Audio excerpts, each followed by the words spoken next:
Hello, I'm Jonasz Rewiński and you're watching Break the Fake. They make them, we break them, and tell you everything you need to know.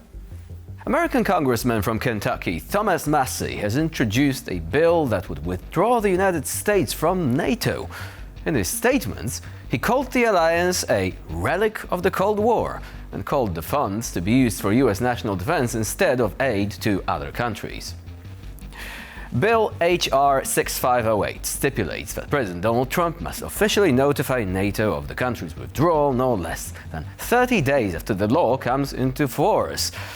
Spoiler alert, it is unlikely to ever come into force, but let's pretend that it might.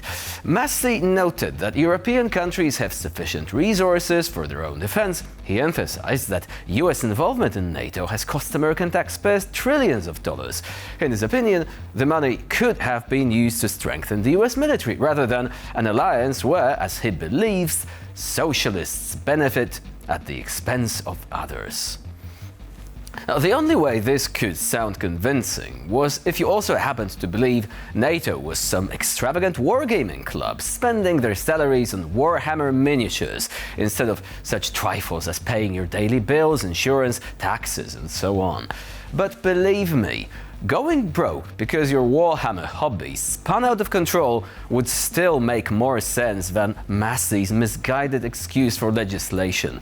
Because in fact, NATO just happens to be a crucial part of mutual security arrangements for both the US and Europe. Okay, so Trump is angry about some countries not paying their share, and the new US national security strategy has shifted some priorities in a big way. But does this mean that this or any other administration would be as clueless as to call it quits just like that?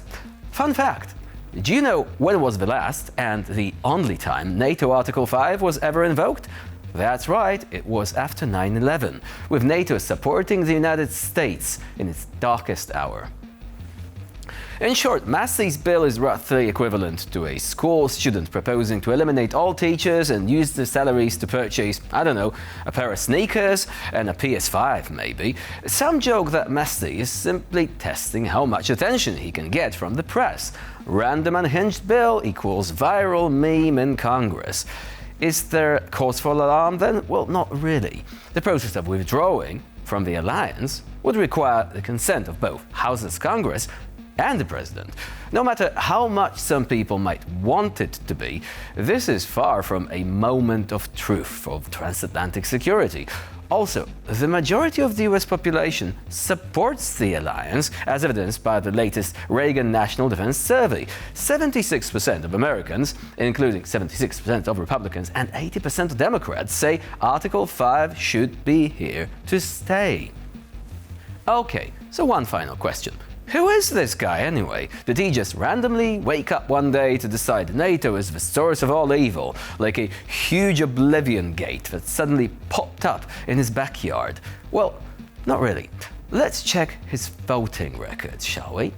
In 2019, Massie was the only member of Congress to oppose an act that refused to recognize Russia's annexation of Crimea. See, the plot thickens. Now, in March 2022, there was a resolution supporting Ukraine's sovereignty after it was invaded illegally by Russia. 3 members of Congress voted against, including Jonasz Massie. Not convinced yet? Let's go then. 2024, a resolution condemning the illegal kidnapping of Ukrainian kids by the Kremlin. He voted against, just as he did when the US wanted to impose sanctions on the likes of Iran and North Korea. So yeah, his bill is a meme, but the meme that's most appropriate right now is probably "Boo this man." Christmas is approaching and Europe is shining bright with festive lights, with cities across the continent preparing for the holidays, and most people enjoy all of it except a certain Russian official, who's apparently the modern incarnation of Grinch. Maria Zaharova, the self-proclaimed chief energy expert at the Russian Foreign Ministry and part-time master of apocalyptic predictions, by the way, suddenly declared that Europe has no money for electricity and is therefore plunging into darkness. Таким образом, пока ЕСовском Брюсселе ставят себе в заслугу продвижение на пути, как они говорят, к энергонезависимости, правда, добавляют от нашей страны, от России. На самом деле это энергонезависимость граждан этих стран от энергетики, электричества и так далее.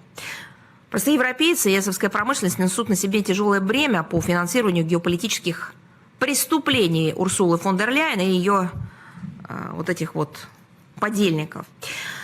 Я хочу повторить еще раз.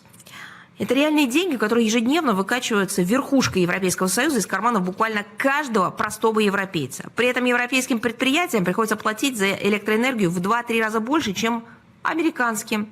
А за газ в 4,5 раза больше. Это уже привело к повальному закрытию производства, их оттоку в третьи страны. Ключевые энергоемкие отрасли промышленности находятся в глубочайшем кризисе, повсеместно снижаются производственные мощности, ЕСовская продукция становится все менее конкурентоспособной. Может, они так борются за зеленую экономику? Но мне кажется, есть возможности поэффективнее. Так они еще забывают все время сказать своим гражданам. Это же не только будет более дорогой сжиженный газ из Соединенных Штатов Америки, он будет еще более непредсказуемым. Это еще не факт, что им дадут заключить какие-то контракты, долгосрочные тем более.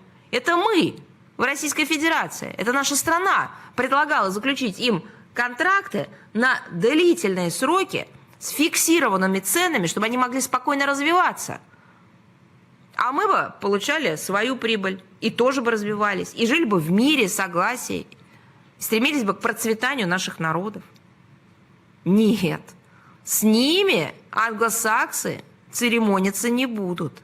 Им благополучие граждан Европейского Союза как кость в горле.